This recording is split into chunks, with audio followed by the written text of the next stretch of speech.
Hi అండి, అందరూ ఎలా ఉన్నారు? అందరు బాగున్నారా? నైట్ డిన్నర్కి నేను మా ఆయనతో కూర్చొని తింటున్నామండి.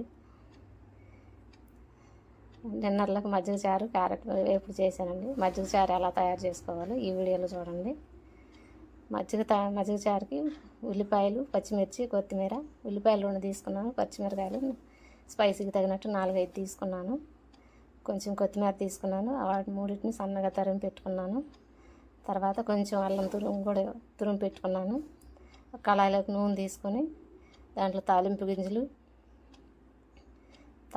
వేసుకున్నాను. దాని తర్వాత ఉల్లిపాయలు, పచ్చిమిర్చి వేసి వేయించుకున్నాను. ఉల్లిపాయ బాగా వేగాల్సిన అవసరం లేదండి, కొంచెం కలర్ చేంజ్ అయితే సరిపోతుంది.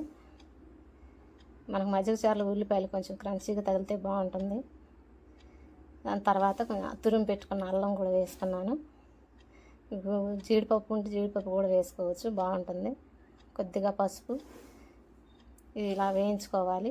వేయించుకున్న తర్వాత లాస్ట్గా కొద్దిగా కొత్తిమీర వేసుకొని ఇందులో కొంచెం ఉప్పు వేసుకొని కూడా కలుపుకొని ఇలా వేగిన తర్వాత ఇవి దించేసుకొని మనం ముందుగా మజ్జిగ చేసి పెట్టుకున్నామండి. పలసగా మజ్జిగ చేసుకొని దాంట్లో సాల్ట్ కలిపి పెట్టుకున్నాను. అందులో ఈ ఉల్లిపాయలు వేసుకోవాలి. వేసుకొని కలదిప్పుకుంటే బాగుంటుంది. మజ్జిగ చారు రెడీ అయిపోయింది. ఒకసారి ఇట్లా ట్రై చేసి చూడండి, చాలా బాగుంటుంది. దీంట్లో క్యారెట్ ఫ్రై అయితే బాగుంటుంది.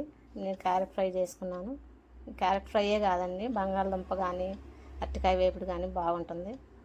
ఒక్కసారి ఇలా ట్రై చేసి చూడండి.